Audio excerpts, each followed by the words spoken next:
Welcome, ladies and gentlemen. Today we got episode 9 of New Money Talks. Hell yeah. That's a good one. That was a strong one. Yeah, Our last one was tough to beat, but I think he came in strong with that was a good 9. one. The tonality and everything. He has it all. I love it. All right, so we're going to have a fun conversation today. We got our good friend Jose Betancourt.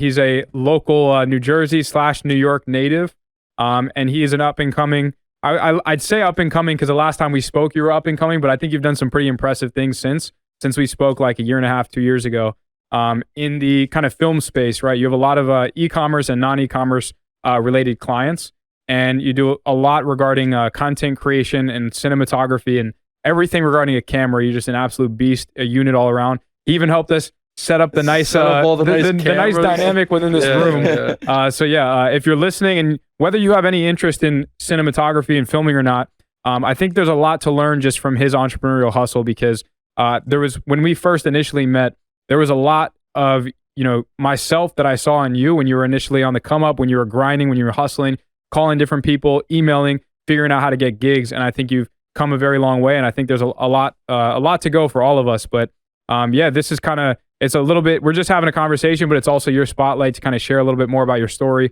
what got you here, things of that nature. New Money Talks. We have free flowing conversation here. As you can see, as some of you behind the camera and behind the microphone might not be able to see, but we got a very interesting and unique setup here.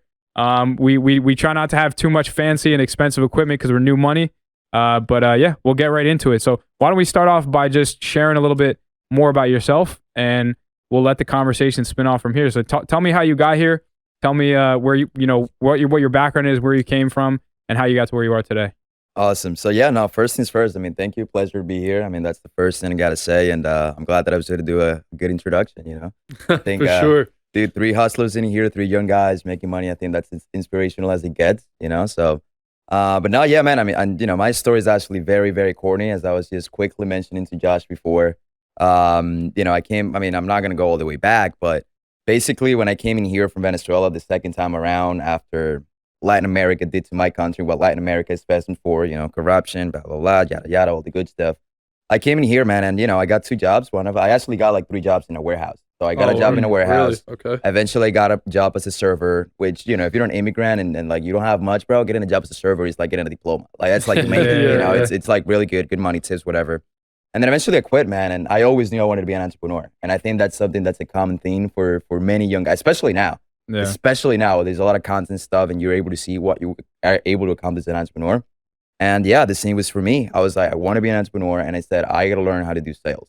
Real sales. Mm-hmm. I'm not talking Best Buy sales, vans. I'm talking real sales, And I got a job in an HVAC company. So HVAC, for those of you who don't know, it's basically heating, ventilation, air conditioning. And it was 4 employees. It was a 4 employees companies, and I was doing Wolf of Wall Street sales. Oh, you were hustling out there. Yeah. So Wolf of, cold calling, getting rejected, pounding on the phone, just going at it, boom, over and over again. And again, and he was like with contractors, man, which we all know, like these are the guys that are out in the field, like really putting the hard work. Yeah. And I was like 18, man. 18, I was relatively brought up in a silver spoon, my mouth, in Venezuela. And then it was all crazy. And I worked in that company for 8 months. And in that place, I learned, that discipline, that hustle, that like going out and get what you want, that has to be in sales. But then eventually, at one point I just, woke up one day, I opened up my computer, with the 150 list of contractors that I gotta call. And I was just like, I can't do this anymore. I can't do it.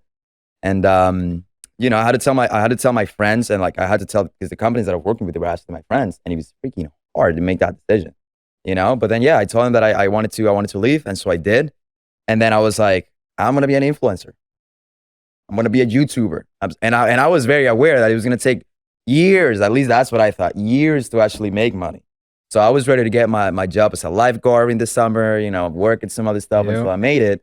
But then I was like, you know what, man, wait a minute. What if I actually start, making content for other people? I don't necessarily have to make money. Like that's one way to do it, being a YouTuber, but another way to do it is actually making content for other people.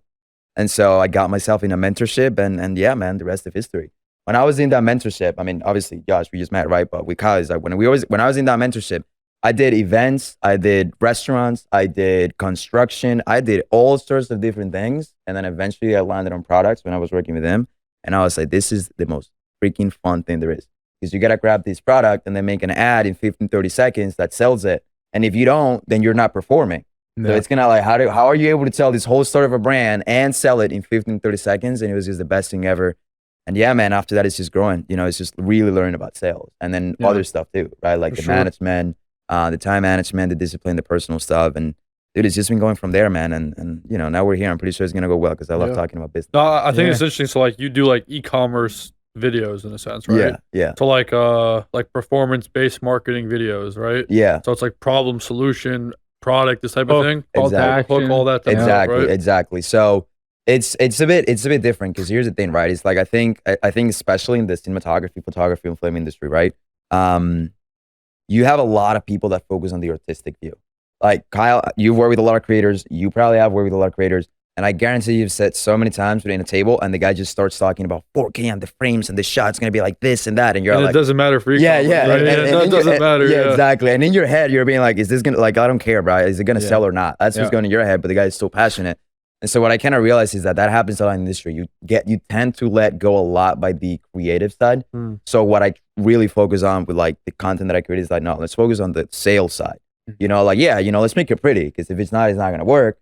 But let's focus on the sales side. Like, what are you showing and things like that. And so, especially when it comes into like, for example, clothing. Clothing is a great example. It's like, because you got to sell the brand, not just the product, right? Like, not just the shirt, but like, is it luxury? Is it beachwear? Is it whatever? And so you got to go out there and shoot it, but then make it interesting. So it's kind of like, it's artistic stuff, but it's very, very business focused.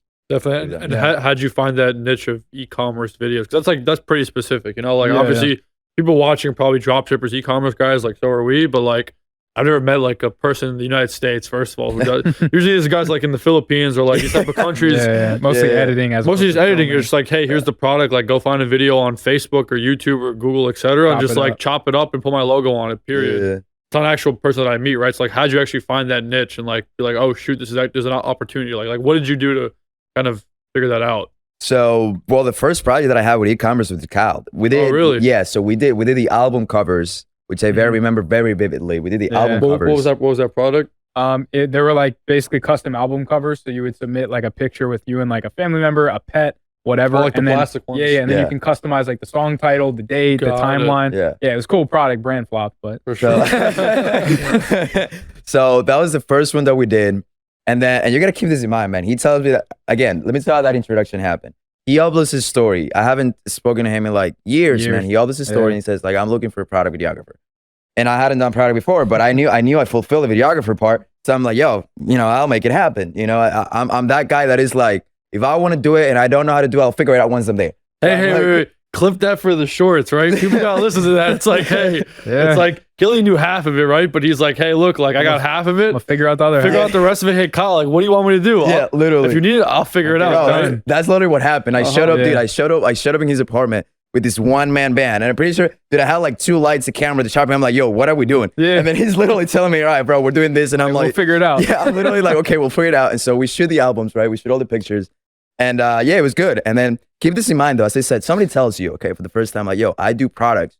What before knowing about e-commerce, what goes through your head is clothing, shoes, jewelry. But then you get there and he's like, oh, it's an album cover. And you're like, how the am I going to shoot this? You know what I mean? It's like reflective and it's like transparent. Oh, shoot. Exactly. And so we did that. Sizes. Yeah. So we did that project. And then the second time around, he's like, okay, I need to shoot another project. I'm like, all right, cool. So now we're going with the shoes.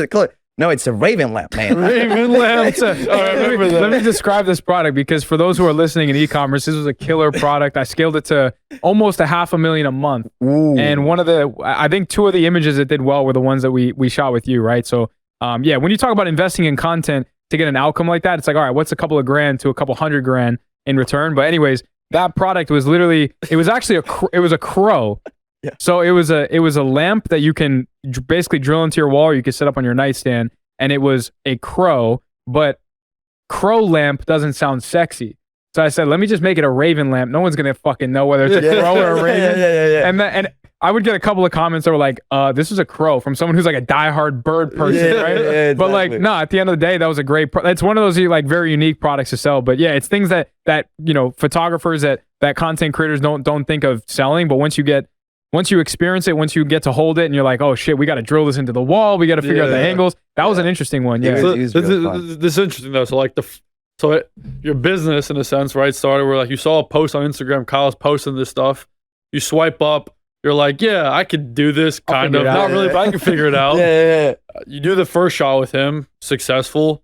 And then he hits you back for the second shot. So now you're in business, right? Yeah. So it's like what happened after that, right? So you recorded the Raven lamp or like the Crow lamp, whatever the hell it's called. We made it. And dude, I remember we were like rolling around. We went to his house. We were like, bro, we were rolling around in different places shooting all of this stuff. Yeah. And I was down. I'm like, all right, yo, let's make it happen. You know, whatever works. And so with it and I remember this, I literally told him, my dude, you know what? I really like e-commerce. How do you even work? He took like 5 to 10 minutes to be like, oh, you can research companies here on Facebook and blah, blah, blah.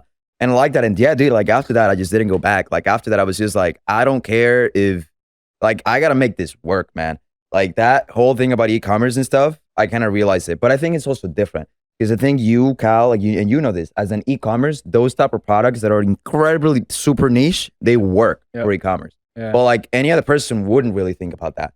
So then eventually I transitioned into more traditional e-commerce stuff. So as I said, like clothing, footwear, watches. I actually did watches for quite a while. Like I was literally just shooting watches for different brands. I've been seeing that all over like your page, or at least in the past. And I was literally just doing watches. Yeah, thank you. So there were e-commerce brands that were selling watches. Yeah, exactly. Because what I realized, and again, like I didn't know this when I was working with Kyle, but I realized it later, is that I think, just like you're saying, right? So the albums with a product flub, the Raven lamps or the Crow lamps or whatever you want to call it, all right? Like those were products, is like the other ones were a flop. The albums were a flop, so you stopped. The Raven lamps were great, so you continued. But I think one thing that you mentioned and that he mentioned some time ago is that they all have sort of like a lifespan. Yeah, you know? No, of course. Yeah. But when you think about a jewelry brand or when you think about like clothing stuff, if the person is really committed to building a brand, I even think your last host was talking. He was like, she was talking about, hey, I'm thinking about doing a clothing brand later in the future, as a passion project. That's the type of stuff that you want to build the brand itself. Yeah. And when you talk about companies that want to build the actual brand, not the product, because the product is the same. The product is going to be the same. All the products are the same. Yeah, exactly. Yeah. But if you build up the brand, the perception of value of the brand, that's when you get to make more money. That's when you get to like build it up and blah, blah, blah. Yeah. And like those companies, those are my clients. It's like, you want to build a brand? All right, let's build up the brand. Let's make something amazing, campaigns and all of that stuff. So yeah, that's how it goes. Yeah, I think that's an important thing is like, it's, most people, they go after that winning product instead of figuring out like the market they're going after or the brand that they're building and like the niche that they're falling into and figuring out, your wording, your personalization, all these things. So you almost have to go into it rather than looking for a product, you almost have to just look for a problem in the marketplace. And then you can find a generic product that solves that problem, but then test it and figure out whether the market is responding well to it. But then you can make some small tweaks, custom modifications that are better than the existing products in the marketplace. And then you really get behind it. You understand your copy, your market, your content, all of those things. And now you have a brand because you actually have a vision for it. You have something that's unique over your competitors, which I think most people don't get right because they just go on Alibaba, AliExpress. They sell a product that everyone and their grandmother can just go ahead and copy and paste, import, export, and then sell. And so that's kind of what we're into now. It's like before we were a lot more drop shipping. Now it's like, let's find a product that everyone else is drop shipping. Let's customize it. And now let's build a brand around it. Yeah. And you have a little bit more time to kind of, to do it right, to build good content, to build a good website, to kickstart your organic marketing, your paid traffic. You have a little bit more time because you don't have to worry too much about the competition because it's a unique product. So yeah, it's cool. But content is a huge part in that, right? Like I'm starting a brand right now where we're about to get some inventory for it. And it's like, we got to reach out to a bunch of like content creators. We have to go. That's actually a question that it can roll into, right? So now a big thing that is UGC in the content space. So how does that maybe affect your business and companies reaching out and getting like professional style images and videos if a lot of people think, oh, well, I can just go pay, some 18-year-old girl on TikTok $50 to film a video? The answer, and I'm going to get one word answer, and then I'm going to explain it. Perception. That's it. Because when you think of and again, I learned this through working with many companies, with many marketing managers and asking them. And what I learned is that as a brand, you have there's just so many marketing strategies, and there's absolutely no reason why you should stick just to one.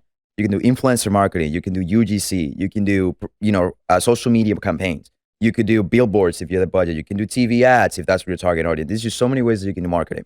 So here's the thing is that obviously as a brand, right, if you start out, you want to get some of that influencer marketing. First of all, because that way it's like you're getting your product in the hands of all this audience from a reliable source.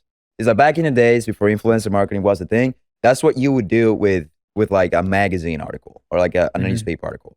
I actually did work with this company that was a drinks company. And dude, I talked to the marketing manager, and I was talking to her, and she was telling me the importance of PR. She said, listen, I got a guy in the New York Times, and I paid him, I think he was like, I got him to do an article, a review. He's like a drinks reviewer, you know, like cocktail and stuff like that. She said, I got him to do an article on my brand, and just of that article, I made like 70% of the revenue for a month. Just from one article. And so that's PR. And influencer marketing is the same thing, right? You're getting a guy that's reliable, and he's always to listen to him. Now, UGC, just like you mentioned, right? You're paying an 18-year-old girl, man. This is like, yo, make the content and get it and make it happen. But then at the end of the day, it's like, as I said, when you're trying to build that brand, right? At some point, again, it depends on like where your target audience is. But if you want to be perceived as like a legit brand, let me see how I can explain this. It's like, if you have a white t-shirt, it may be like $20. If you have a white t-shirt with the right logo on it might be $120. Yeah. So how do you build out the value of that logo? Yeah. You got to do influencer, you got to collaborations, you're going to do stuff like that. But if you're running an advertising campaign with an 18-year-old girl, and that's the first touch point that anyone is seeing, that a cold audience who doesn't know about you is seeing on your brand, forget it. Your perception is out. Like if you want to start building that professional perception of like, oh, this company is credible, this company is legit, this company is like, it's growing, it's a legitimate brand, you got to start to get that professional content out. And so it's true. I mean, and I get it all the time. It's like, dude, when I'm talking to clients, they're like, oh, you know, why would I pay, say, for example, like $2,000 or like $3,000 for a video when I can just pay like $500 for this guy in India who's just gonna do an ad and you know it's gonna work just fine. Yeah. And then the thing is like, well, first of all, yeah, that $500 video is just gonna be you may not even get any business out of it. Second of all, if I guarantee you grab that video and you make an ad out of it, it's not gonna work. And so all of those, like as I said, like UGC content, which is super huge, user generated content, is like it's only a little piece of the puzzle. If you're talking about like really competing with like bigger brands, and by the way, I'm not talking about Nike. As I said, I'm not talking Nike. Yeah. I'm not talking Louis V. I'm not talking about any of that. I'm talking about all those micro brands that probably have like 20, 30, 15,000 followers that have a community. You can't compete with those brands if you don't have professional content. You just can't. There's literally no other way to do it. Yeah. And so as I said, man, yeah, it's like user generated content is great to build credibility, to show people like, okay, yeah, if I buy from them, I'm not going to get scammed. But at the end of the day, like you need to get the professional content to show them, oh, wait a minute, this is not just a shirt. Like this is a movement. This is a community. Yeah, this is something better. I think you definitely did a hybrid of both, but I think with UGC, it requires a lot more volume in order to find something that hits. Whereas with a professional style video, if you get 5 really good professional style videos, scripted, well thought out, like you're much more likely that 1 out of 5 of those is going to do really well. Yeah. And you're going to be able to take clips from that, put them on your website, make like almost like infomercials, or like you can make what's called an advertorial, which is a landing page that's like disguised as an article, but you have that content that you can use on multiple platforms. That's like, it can be professional and it can be tailored towards like, you know, maybe an older demographic, but can also hit younger people. And regardless, it's going to be perceived as high end. But then the UGC is cool, but you know, you need more volume, right? You might need like 100 of those for 1 or 2 videos to pop off. But like when it does, there are pros of that because you have the personability between maybe a younger audience. Yeah. So yeah, it's cool because both are very, very important.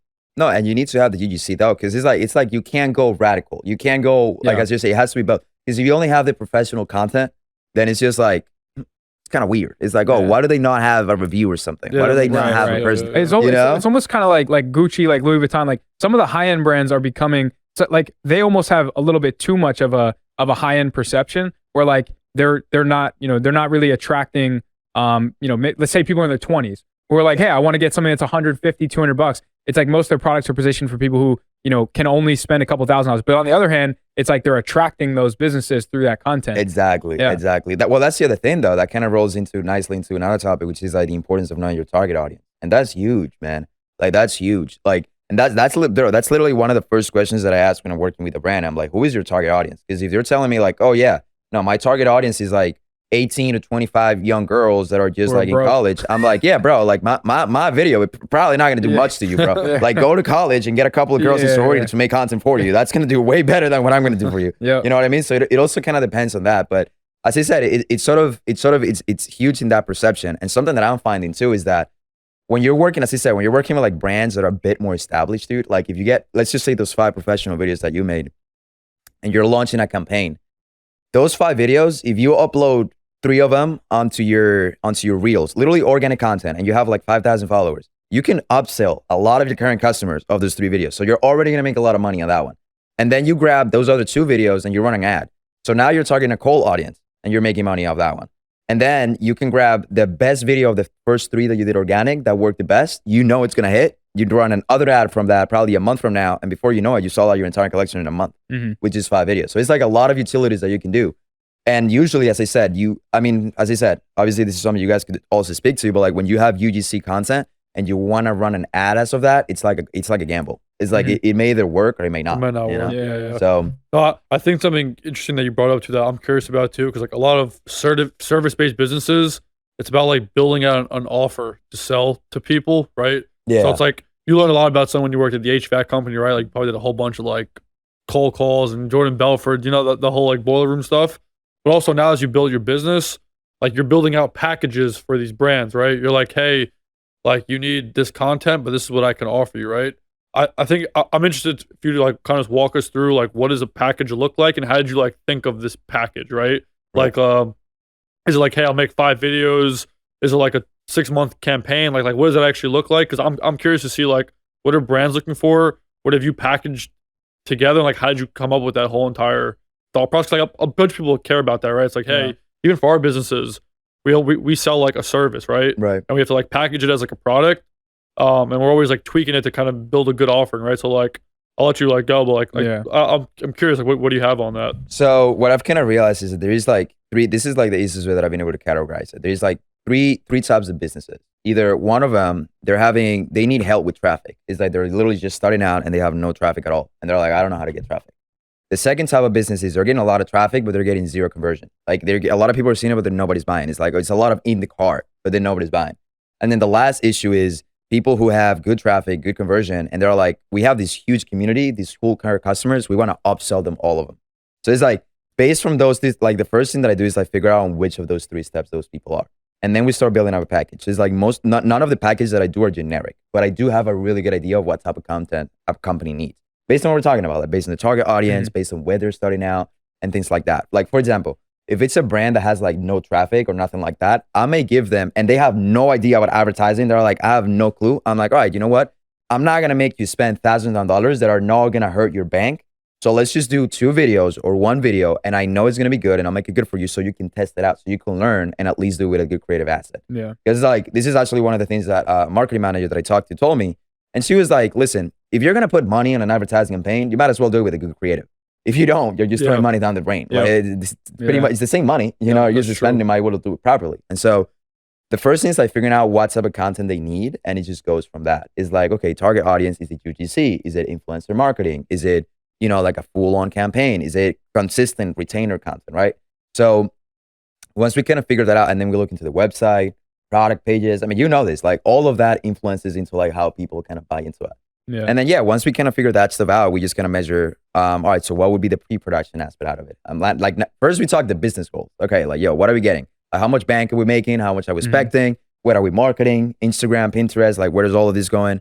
All right, great. Now as we know all of that, then we talk into the pre-production. Like that's when the meat and grind gets to, for like my company, which is like, okay, how many models do we need? What locations are we going to? Do we need permits to go and shoot that location? Is it a studio? How much is the studio going to cost? What day are we going to shoot this? How is the weather?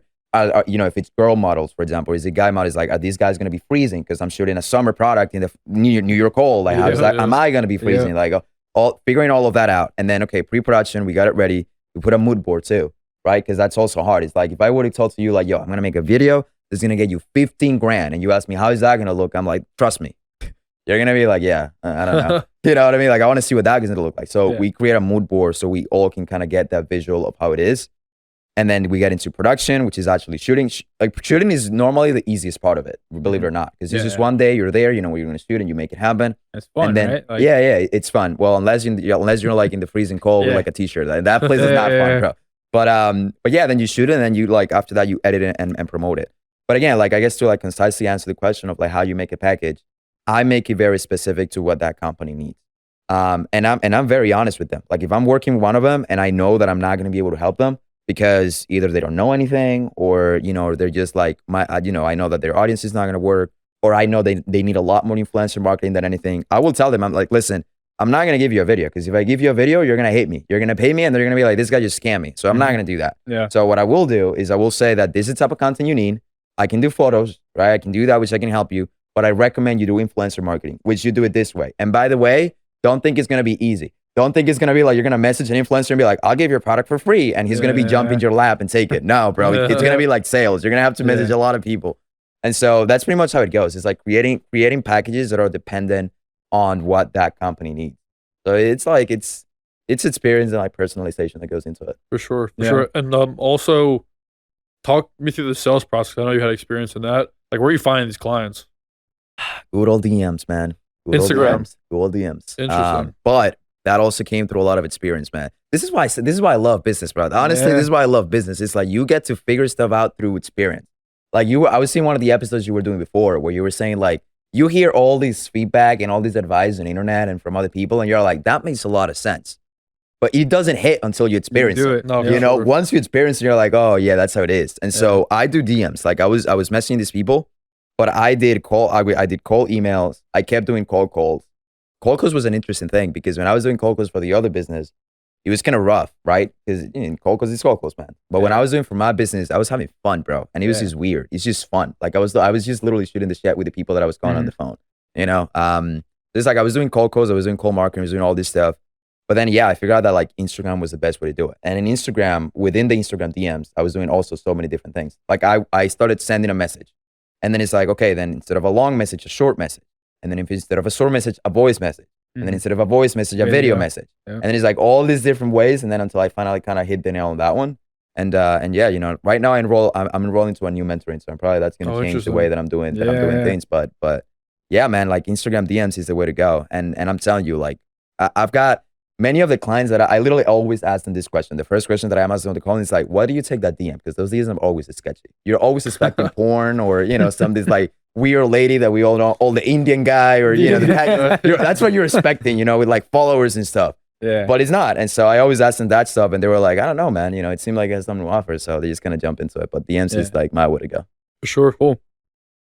What do you got? I mean, one thing that you mentioned that I think is really important to reflect in the servicing space is, obviously you want to get as many clients as possible, but you also need to know when to turn a client away. So one thing that you mentioned was like, hey, if I take on a brand, and I know they're just not going to get the results out of this, and even if I can make a quick bag, like it's just not going to make sense. I don't want to ruin my brand integrity. That's something as a service provider that's really tough to do. You know, it's tough to turn away money, especially, you know, if you come from a period of like, you know, remembering those days where you had to grind and now you're like, I'm getting so many DMs, like I just want to close. But sometimes you got to talk to a brand, feel them out and be like, I don't think you're going to get, you're the best fit for the service I'm going to provide. And even though I could easily take your money right now, I'm going to politely recommend that you go somewhere else for the best interest of yourself. And I think, yeah, it's something that like we have to do all the time, and it breaks our heart because we're like, we know we can help you, but we probably can't help you enough in your current situation to where it's going to make a huge impact. And, you know, you're going to give us a bunch of referral business and you're going to be happy and you're going to give us a testimonial, because nowadays a testimonial is more worth a paying client that isn't going to give you a testimonial, right? Like someone else being able to say, hey, this company did an incredible job for me. You should go do business with them. That's worth more than 5 paying clients that don't give you a testimonial. Yeah. You know what I'm saying? So I think that's a great point in saying, like, knowing when to turn down a company, even though you can get a quick bag, because you know that it's not probably in their best interest and probably not in your best interest either. I'm curious to see how that goes for your marketing agency, though. Yeah. Because like for marketing, it's like there's a lot of companies need like actually marketing help. So how does that go for your marketing agency? In terms of like when we decide to like maybe turn what makes you tell, this is probably not going to be good. So no. So for example, there's one client we're talking to right now, older guy, right? Like he's in his 60s. That poor guy. He's like, I'm not going to get it.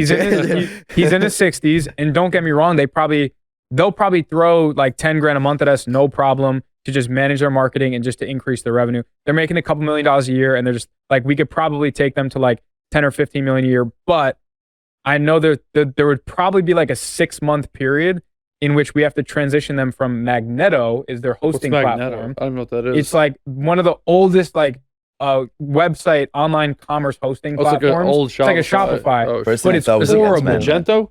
What? Magento?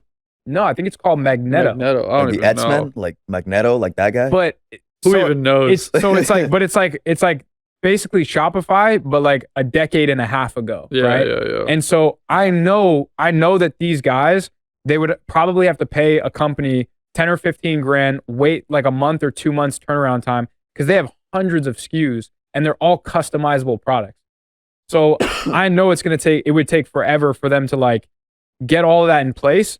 And then they also have to set up an advanced tracking attribution system, which we help them with.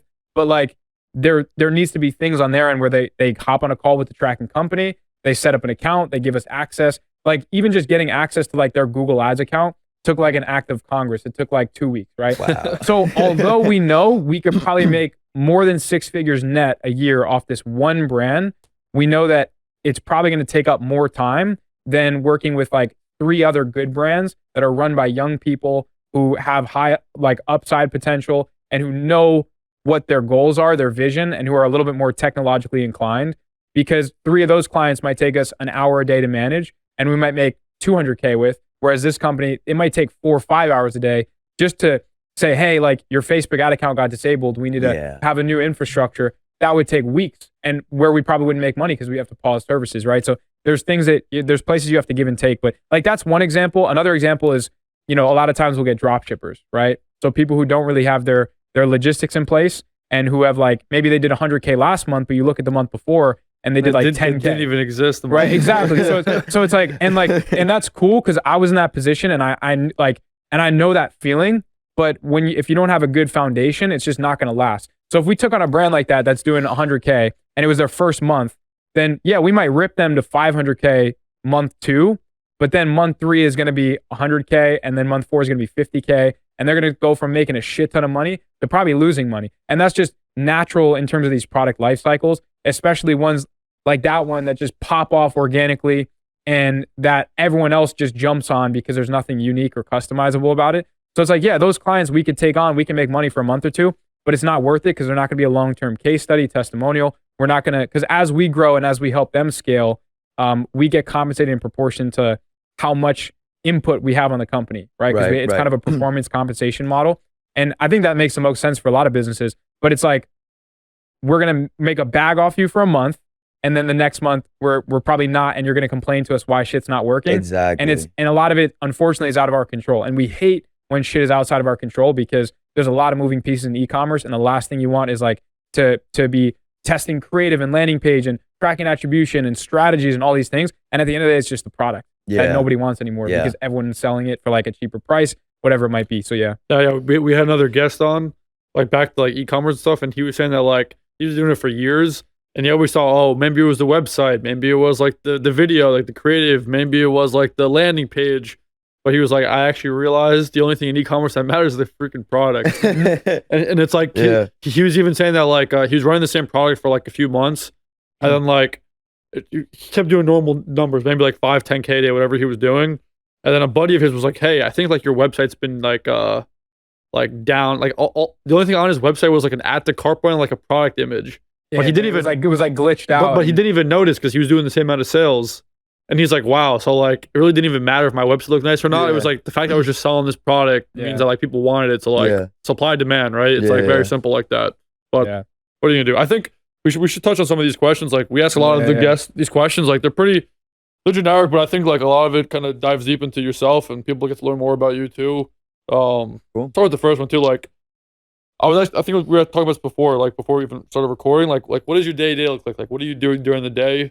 Like walk me through a normal day in your life. Yeah, so I mean, as I was saying before, I'm going through some personal turmoil. Yeah, you did tell me that. You want to talk about it? No, I mean, we could. You know what? We could. I'll tell real quick. I don't want to cut you off, but we had. I mean, our last podcast, we had Matt Miles, and he opened up kind of at the end of it, and he was talking about some of the things that he was going through, but and also how important it was to like acknowledge those things, address them, and also some things that you can do to like just get in the zone to like get rid of distractions or to overcome an obstacle. Because as entrepreneurs, we're facing shit, and that's probably one of the biggest obstacles of them all. Is like when your personal life and then it trickles into business life and all these things. So obviously you can talk about it. You don't have to talk about it, but yeah, I think obstacles is important to open up and to talk about, and also to acknowledge that like, hey, I faced this, I overcame it, I got through it, just like you've done in probably the last decade of your life in business, in school, whatever it might have been. But yeah, like him particularly opened up, and it's like, a lot of people on the other end of this that are listening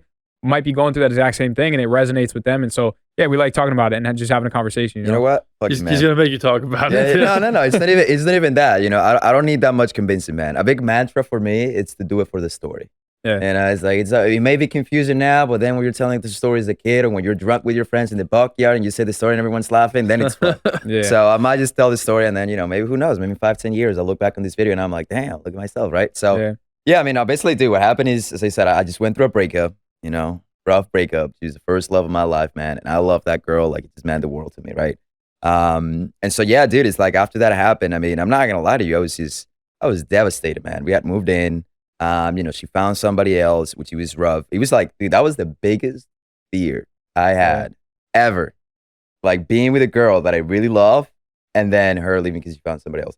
So as you can imagine, like, that, bro, that hurt a lot. Like, that hurt a lot. Still hurts, that hurt a lot. It was like literally the greatest pain I've gone through, the greatest obstacle I've gone through. But I think eventually what I realized is, like, it's also the most valuable lesson I've taken in my whole life. Yeah. Like, going through this breakups where you feel that pain. Because here's the thing, man, and this is what I realized too, is like when you go through a breakup, you want to talk to, just like you're saying, you're going to talk to people about it, right? You talk to the obstacle and things like that. And it's always good to have that support network, which I do. I have my friends, I have my boys, I had my family. But then what I realized is that at the end of the day, is like that pain, man, you're the only one that deals with it. You know what I mean? Yeah. Like, I don't know if you guys have gone through it. I know Kyle has a very beautiful, girlfriend and like relationship. I know you guys are amazing, but it's like, dude, when you go through that pain and that breakup, it hurts a lot. And yeah, I mean, as I said, what I kind of realized is that it's just the most valuable lesson, because as much as it hurts, just like you mentioned, it's like, dude, you're just going to face so much obstacles in life. You're just going to face so much stuff in life, and it hurts a lot. But then what I realized, it's a good opportunity to kind of like talk with yourself, to get to know yourself, to get to build that relationship with yourself. And yeah, man, I'm like, so, going back to the question, like what I do day to day, it's like, dude, right now it's been a bit better, but like the first couple of weeks, man, it was just crying. That's what I was doing every day. Yeah. I would take 2 showers, bro. I would literally take 1 shower in the morning. That was kind of like the beginning of the day. And then I would cry. And then I would take another shower, to wash out everything I cried the day. And then I would cry after that. So it was super rough. Yeah. And it's just like you said, like in that moment, you don't want to do anything. You don't want to do anything. You don't want to do business. You don't want to do sales. You don't want to do anything. And it gets into a point too, is like, this is where having that entrepreneurial mindset and like being aware of things also gets into place, because you don't want to do anything, but you also know that social media is not going to do shit. You also know that binge watching Netflix is not going to do thing. Mm-hmm. You know that everything that you may think about doing is just escape, and it's just bullshit. And so you also don't want to do that. And so you're just like sitting there like, oh, what I do, just feeling hurt.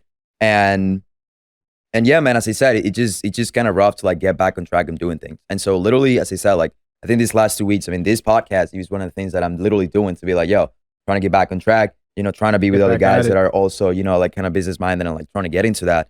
But now, man, I mean, as I said, like there's one thing that I will say for anyone who's watching, and even to myself in the future, is that if you're going through a breakup, man, and is that one girl that, you gave everything for, and as I said, it just meant the world to me. Like, obviously I have my business, right? My business, my family, and my friends, that were still my priority, but it's like, that was the first time I was being loved. It was the first time I loved somebody. And it's like all those feelings. And it's like, dude, if you go through that and you feel that pain, what I kind of realize is that that's life, man.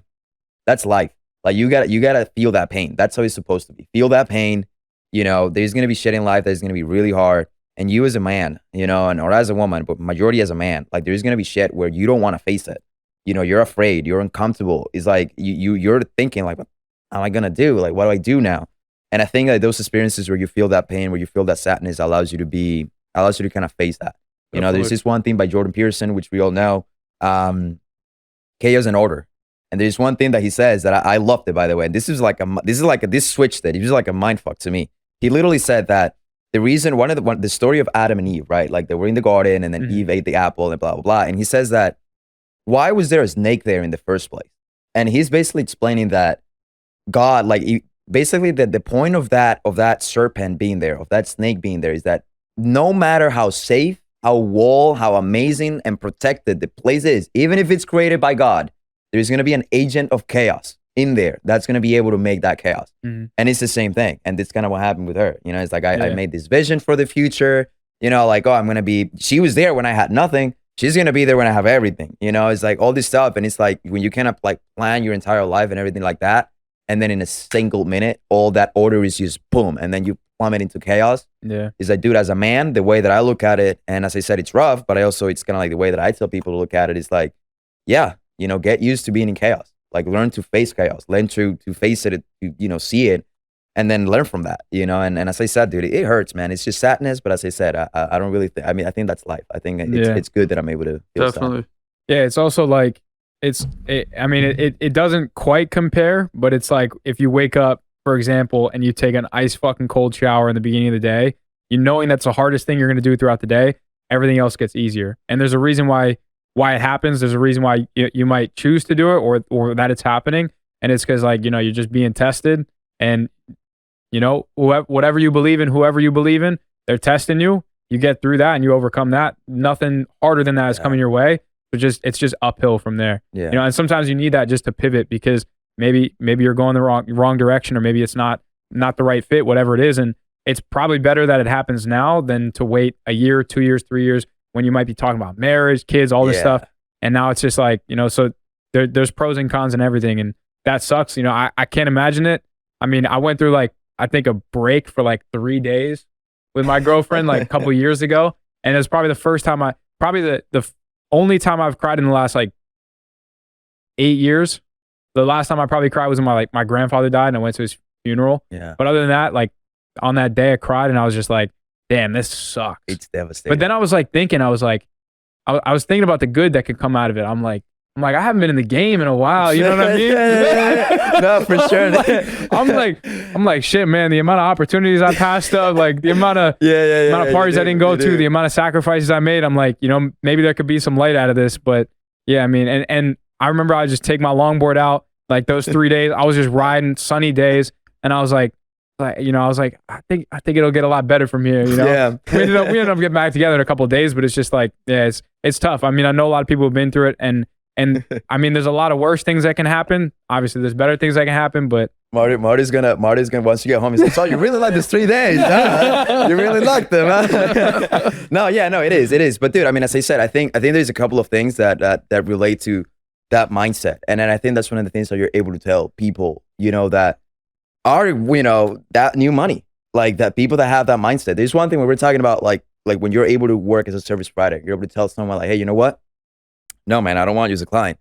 One of the reasons that we were talking about is, as I said, like, we know that we would be able to help them, but in the long term, it would be worse for them. Mm-hmm. But another reason is that maybe they have a bag, but you just know they're going to be a shitty client. Yeah, like, you just know they're going to be annoying. And I think one of those things, like, it's abundance.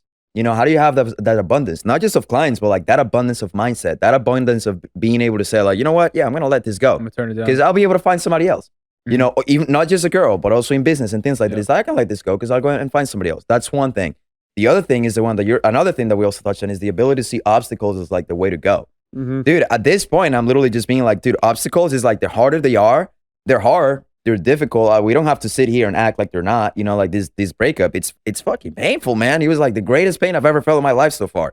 But as I said, it's kind of like, if you're able to survive that, you just come out of it like such a greater man, such a stronger man. And that's again, it's like being able to see obstacles. And then it's like, the other one is just that. It's just that other thing is like, how are you able to see the positive in things? You know, that's how I was. Is like, dude, I mean, yeah, the whole positivity, like going back into the game, I think that's the first thing that goes into every single man's mind, you know, when that happens. It's like, okay, well, now I'm going to go back into the hunt, you know. It's like, now I'm going back in there. Yeah. There's this famous, I don't know if you've heard this thing, but it's like, when you're with a girl, right? This is something else. This is another relationship stuff. It's like, you're going to have problems with every single partner that you have. Nobody's perfect. So you're going to have problems with everybody. The real question is like, who is worth going through those problems with? And if you keep choosing this, you know, this person, it's like, okay, great. You know, that's how it goes. If the other person doesn't choose you, then, you know, you fucking take the pain, like, you know, like I did. Like we've all men, you know, at some point have to, and then just move on, right? But then at the end of the day, it's like, when you choose to be with a girl, man, you're denying the opportunity of other thousands of amazing girls that would love to be with you because you think she deserves it, you know, and that kind of is what it is. We got the love doc over here today. I'm telling you, man, I'm a very philosophical and like all of that. It's like, if we're talking money, we're talking money. We're talking life, we talk life. We talk feelings, we talk feelings. You know, that's how we do it. Yeah. I think I want to turn a little bit because, like, I think a lot of people are curious, like, where the hell is this man's accent from? That's a lot of people are curious. Like, I think part of that, my question is like, I want to learn more about like your upbringing, your family, what do your parents do, stuff like that, like, and like how that might have influenced your business and everything too. Yeah, for sure. So my mom, she was an entrepreneur. So my mom was an entrepreneur. Dude, she was a great entrepreneur. She had like 3 businesses at the same time. She was great. She was selling all sort of different stuff. My dad, he used to work in the army, and I'm from Venezuela, as I said. So I was born and raised there, man. Like I'm very proud Venezuelan. Like you cut my wrist, Venezuelan plaque comes out, you know? And so I was on there, man. And as I said, yeah, my mom, she had many businesses, but I was just a little kid. I think what really like influenced like the business aspect of things was actually seeing all that motivational content when I was growing up. I'm not gonna kid you, man. Like I was wealthy. My family was wealthy, you know? I would say I wouldn't say every immigrant, but like the majority of immigrants that are able to come here, they had to have been wealthy one way or another in their country, legally, you know, crossing the border, fences, but that's another story. But like, and someone that comes here with a visa or whatever, and then decides to stay or like finds a way or does it illegally, whatever it is like, if they had the capabilities of coming here, of staying in a place in here, at least for like 2 months and then figuring out, they had to be wealthy one way or another. And it was the same case for me. It's like, I was wealthy. But then what I realized is that wealthy doesn't mean freedom. It's like you can have a job, you can have all these things, and you can have everything, but that doesn't mean freedom. And that doesn't mean that, you know, I would look at like the people on TV and the stuff in movies and like, why can I have that? You know, if you work hard enough, you should be able to see it. And so that's kind of how I came in here, man. And then, as I said, I came here in 2012, which is when I met Cal when I was in high school. I didn't know any English, and it was rough, man. Like if you imagine conversations of a young immigrant guy in high school who does not know any English, they're not fun. Yeah. Those conversations in the head, they're not fun. But as I said, yeah, I pretty much like learned that accent, and then actually being in that high school, I was able to let go and like be a lot more myself, you know, being able to be a lot more like getting to know people, a lot more extroverted, a lot more like going out there and things like that. But as I said, I mean, I think a desire to be an entrepreneur is something that comes out of you. But I think if you're an entrepreneur because you want to go and get money, because you're like, that's how do I make this not cliche? If you're out there, right, and you're like, oh, I want to just go and make money, and you think that it's as simple as just starting a business and making it, like you're gonna crash, and it's probably not for you. Because being an entrepreneur is fucking hard, and it's a lifestyle, man. We don't have any hours. Yeah, true. Which is good and bad. Yeah, you know, because we choose whenever we want to work or not. Like if I'm with my family, I can be like, yo, I'm going on a trip for Cali. And they're like, oh, but I have to come here in like a week. I'm like, why? I mean, I can stay there as long as I want. You know, like you do with Europe. It's like you go there and you do what you want. Yeah. But that also means you're staying up until 2 a.m. because you got to fucking deliver a project. Yeah. You know, and you've been working 12, 14 hours a day. That also means there's a problem, there's a fire in the house, and everyone turns their head to you. And it's not like you don't feel the pressure. You feel the same pressure they do. You feel the same worry, but you have to make those decisions. And so, yeah, I mean, as I said, I think entrepreneurship just came out of like, dude, freedom. Like I just wanted to have freedom. I just wanted to have access to stuff. I just wanted to be able to do whatever the fuck I want to do, you know, and I stick to that. I mean, as I said, like the road to building a business, as we all know, is not glamorous, but that freedom means the world. I wouldn't change it for anything. I wouldn't change it for a thing. For sure. Yeah, I mean, you know what they say, the man that likes walking is always going to go further than the man that only likes the destination. Yeah. 100%. I've never heard that one. Where'd you pull that one out of? Yeah, probably another podcast. Did you? It's another podcast. No, it's not plagiarism. It ain't plagiarism. Kyle just made that up. No, bro, it's another podcast. I saw the post. The man who likes walking is always going to end up walking further than the man who only likes the destination. Who doesn't want to walk there? I gotta say, man, this is a strong memory for me. I've never seen a white man be this wise. This is amazing. You know? I'm like, damn, this is great. This is great. Kyle's like a ghost. Oh man. Let's see. I mean, we'll wrap it up soon because I think we've had an awesome conversation so far. But I guess one question I wanted to ask, because I think it's I don't know. I think many entrepreneurs have totally different takes and perspectives, and I think depending on how much you work, it also impacts this specific topic, but it's health and fitness and how important that is to you specifically. It doesn't have to be important. I'm just saying, is it? Do you work out? Is that influential, or did you do any sports, etc. growing up? I mean, we already kind of know. Is it important to you at all? Because for me, I don't give a shit. Is that okay? Like we're like opposites. He's like, I could care less. I'm like, he loves it. I don't even part of my life. Think about it. I know. Well, right now, I mean, as I said, because of that breakup, you know, I know that the gym is gonna be that safe place. He's working on his heart. I am working on my heart, man. I am working on my I am. I'm not gonna lie. I am. You know, I'm giving a lot of love to myself. Pause. Lately. Pause. Flip it.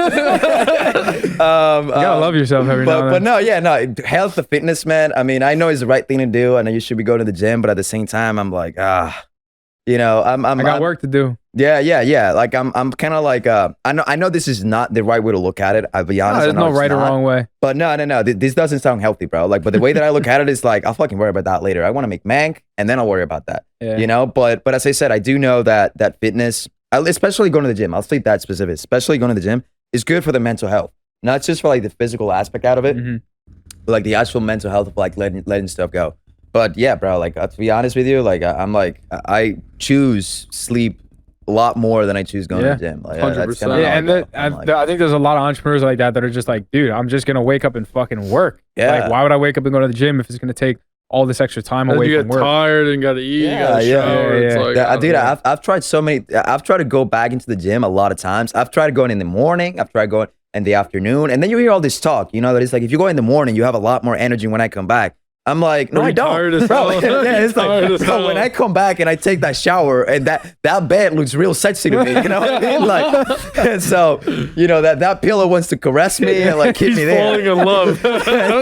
So, you know what I mean? It's like you gotta find your own thing. But as I said, like I know it's the right thing to do. Let me put it that way. I know it's the right thing to do, but as I said, man, I'm like, you know, I worry about money first. You know, my attitude. Yeah, man. I think sleep is probably for a lot of people probably more important than going to the gym, but you know, definitely try to have that balance when you can. I think there's absolutely nothing balanced about being an entrepreneur though, so it's tough. Zero, man. It's tough to make time out for that. Sure.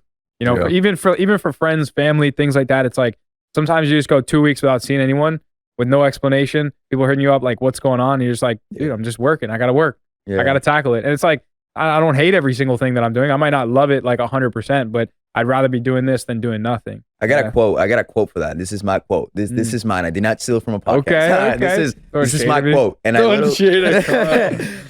literally say that, dude, a lot of people, like, this is literally something that I realized is that as an entrepreneur, man, you're probably going to be working a lot. And because what I mean is like, as you make more money too, eventually your job is not going to be in the actual like trenches. Your job is going to be just making decisions.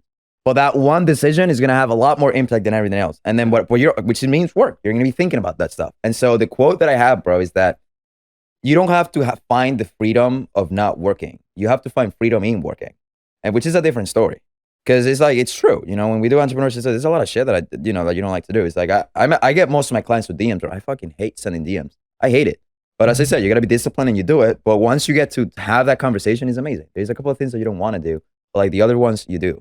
Yeah. And I do want to flip the script on you though, because I want to ask a question for the two of you. So I'm gonna flip the script in here. In the last episode, you guys asked, you know, what was the reason, you know, what was their why? What was the reason why they wanted to make money? What was the reason why they want to continue and have that business, why they chose that lifestyle? So I want to hear from the two of you. I'm not gonna lie, I'll flip the script. Shit. What's our why? What's the why? I don't know. I'm still figuring it out. I got to think about this for a second. I think the reason why I got into it was definitely money. Like I didn't have a ton growing up, so I was like, I want to flip that script. And I also saw family members that had money, cousins that had parents who were a little bit more stable and well off, and they all just kind of could do a little bit more, might have been a little bit less like maybe constrained or restricted to what they were doing. Like I didn't even jump on a plane until I was like 18, and that was for money that I made and went on. Meanwhile, all my friends been going globe trotting since they were kids. They're in Tampa here, they're going to Greece there, they're going like XYZ, and I'm just like, you know, I get my little 10-hour drive in a 2001 Honda minivan to North Carolina where we're like rolling around in a swamp. Like, but you know, I think so the big reason why I got into it is because I wanted to flip the script on, I guess, the abundance versus scarcity mentality, because I was kind of raised in a household of scarcity of let's use the coupons, let's get the cheapest car repairs possible, let's get the cheapest fucking cars possible that break down everywhere we go. And I was just like, nah, it shouldn't be like that. You know, it should be abundance, but it should be a relative abundance. So it shouldn't be like buying that car, that $80,000 car because it looks good. It should be maybe buying the $20,000 car because it's not going to break down. You know what I mean? Things like that. So I definitely got into it for money. I mean, I still do. I think part of freedom is money. I think it's true freedom is having the ability to do whatever you want, wherever you want, whenever you want. Okay. And I think a lot of entrepreneurs, they only have maybe one or two of those options, but they actually don't have all three. And so that's the way that I've been building my businesses, is a way in which I can have all three of those. Money is a big part of it, right? It's 1/3 of the equation, but it's also where can I work locationally? How often do I have to work? Like if I want to drop this for a week, can I do that?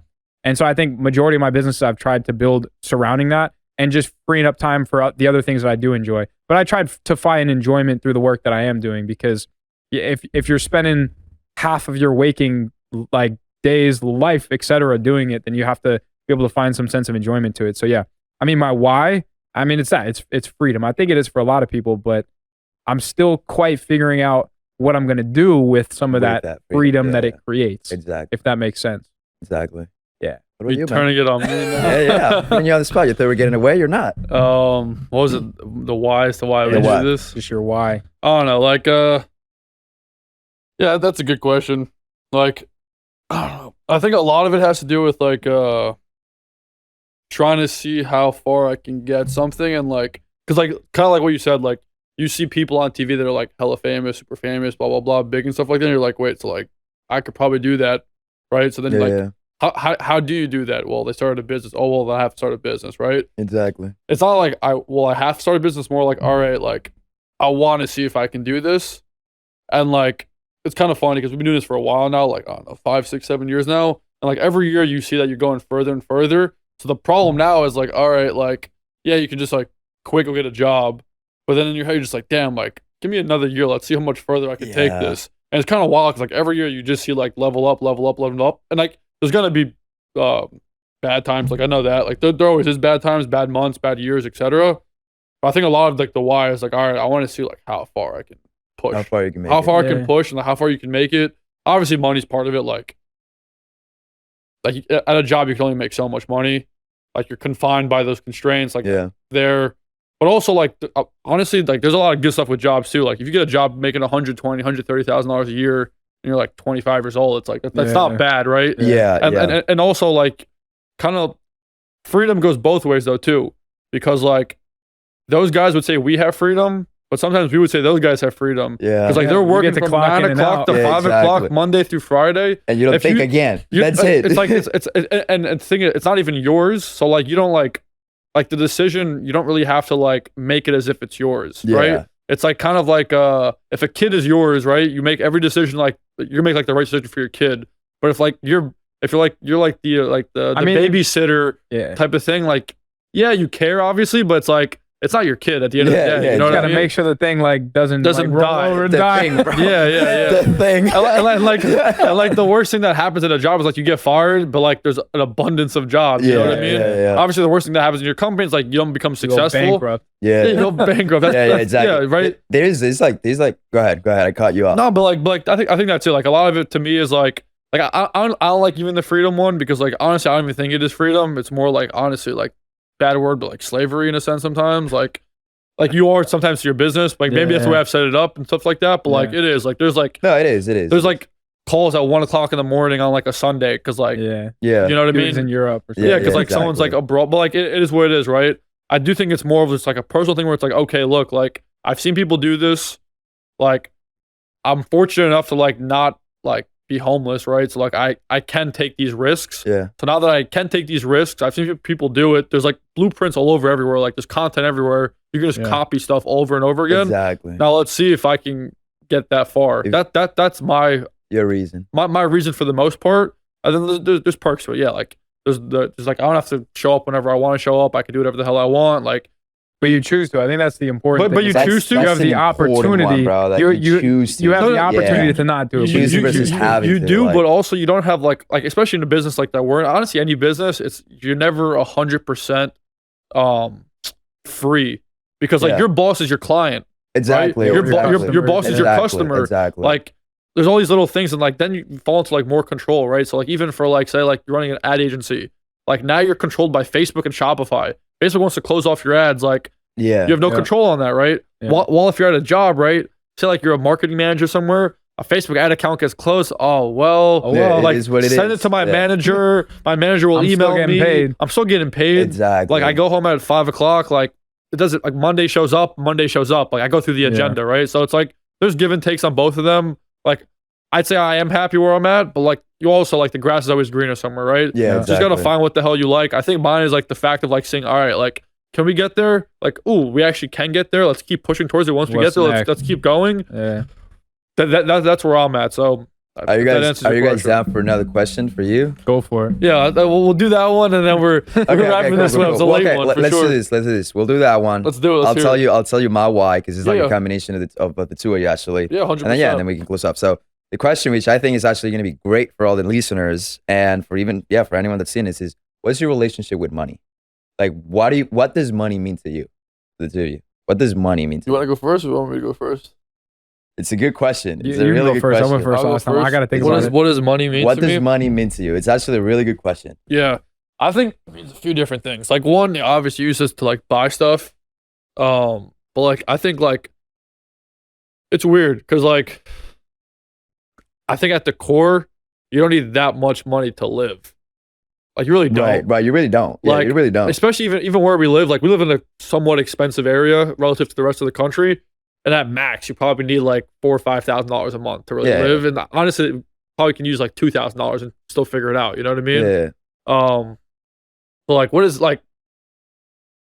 I say it's more of just like a tool. A tool, not just a tool to like do whatever the hell you want, but more of like a tool of like, all right, this is like I have this, and like I can like deploy it however I feel fit, and also it gives me security that like I have this. Yeah. Because it's also like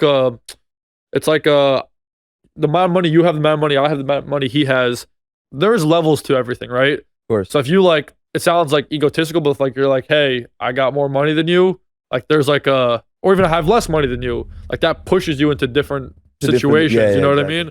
So I think like in that sense, like it's a tool to different stuff. Like socially, it's a tool. Like for activities, it's a different tool. For traveling, it's a different tool. Like stuff like this, right? A lot of it is a tool. It's also a necessity. But I think from the necessity standpoint, you only need like 2, 3, 4,000. Yeah, you only need a certain amount. You only need a certain amount. After that, it's like, okay, like what do I need it for? I need it to like, I don't want to lose it all because then I'll be broke. Yeah. You want to set yourself up for the future. Like you want to have savings accounts, investment accounts, you like have retirement a family, accounts. take care of them too. Family, take care of it. All these type of things, of course. But also like at a point, it's like, what is it really for? It's really just like make moves, like socially to be like in different circles, right? Like if you have more money, you can go into like different circles. If you have less money, you can go into different circles. You know what I mean? Yeah. And like those circles help you level up, like explore different things, like meet new people, etc. So like, yeah, like it's definitely a tool, but I also don't think it's like the end all be all tool because there's other tools you can use to like there's things money come by. Get ahead. You know what I mean? Like I think honestly, I think networks are more important than actual money. I think skills are more important than actual money. Yeah. Like there's guys that like can go broke, but because they know how to sell them because they have a fat network, in like 6 months they can be worth $10 million. Yeah. You know what I mean? Like the number in the bank account really doesn't matter. There's guys also who like have the skill of like knowing how to like finance stuff and use a bank, right?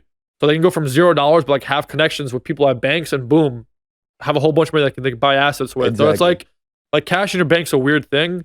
I think like more important than that is like the skills and like the network you have, but obviously that tool of money, it's important. You know what I mean? It is.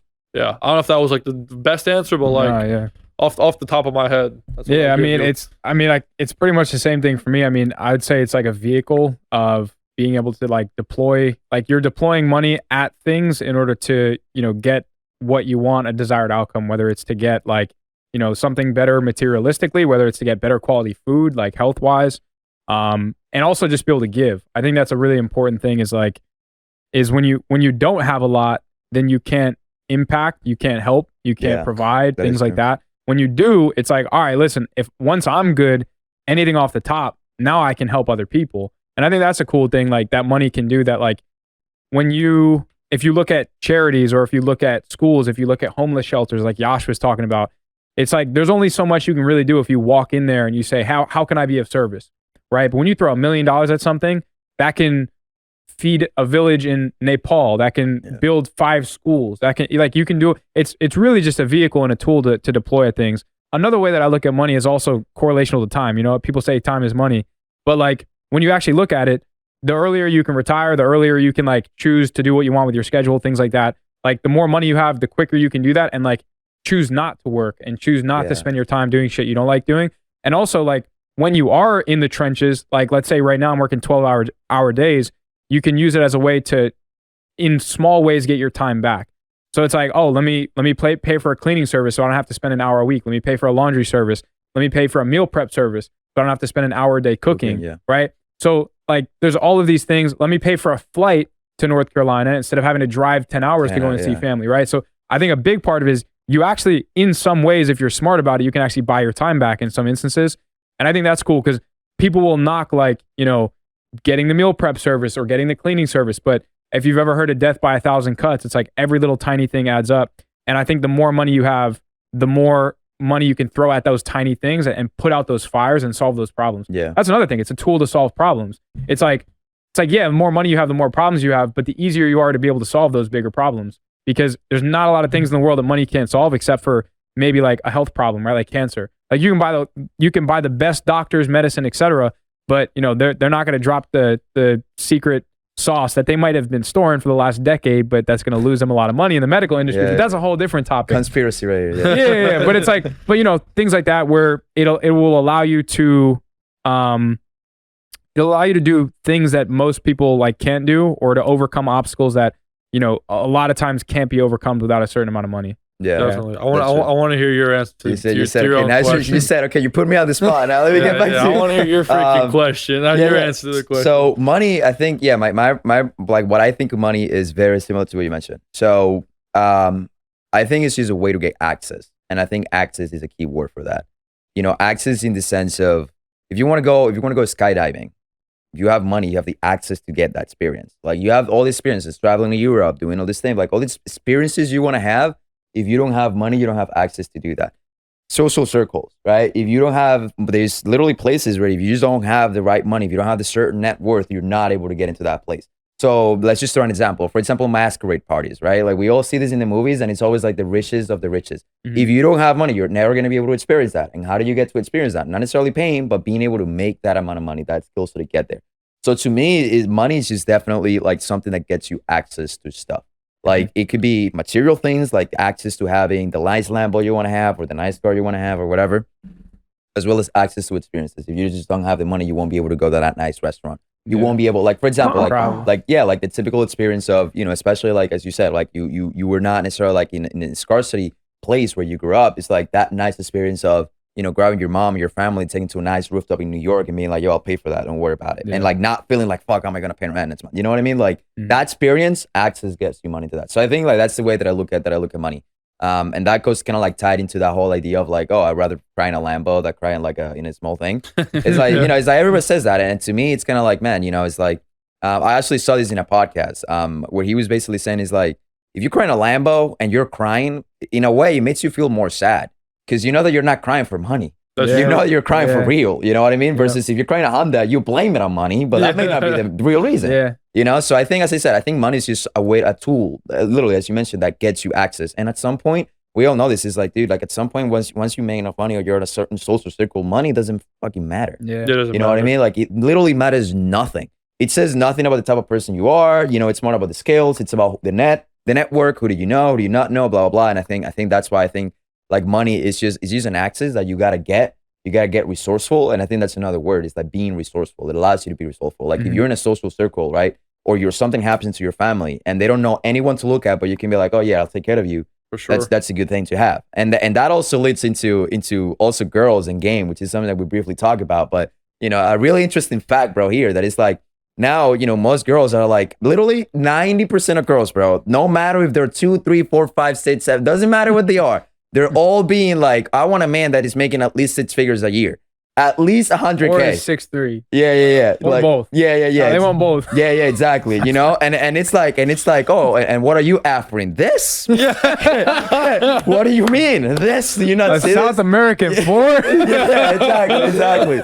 So, you know, I think that's another way too. South American for. Like the bro. So that's another way that also goes into that. You know, I think like as a man is like, dude, you know, if you know, when you're looking like later on, you know, we all want to have a quality girlfriend, quality wife. That's another topic on what makes, you know, that's an entirely different thing. But like the point is, you know, as I said, bro, most of these girls is like, dude, it's like 6 figures a year, which as I said, it's doable, right? Whereas like, it's doable, but it's very doable. It's still a lot of money. But think about this. It's like how many jobs, not businesses, jobs. How many jobs pay you 6 figures? Not a lot, bro. Not many. Like you have to be corporate, and if you're corporate, it's like it's weird. Like it's not the same thing, you know. And if you're gonna build a 6-figure business, as I said, you got to learn the skills in the first place to get there. Once you do, you can replicate it. You know, you learn the skills, you redo it, you learn how to make that money. Exactly. That's why, again, for everyone who's listening, for everyone who doesn't know this, that's why when you take the guys that make a lot of money and they all ask me, it's like, what happens if you lose their money? They're like, that's fine, because I'll make it again. It's because they have the skills.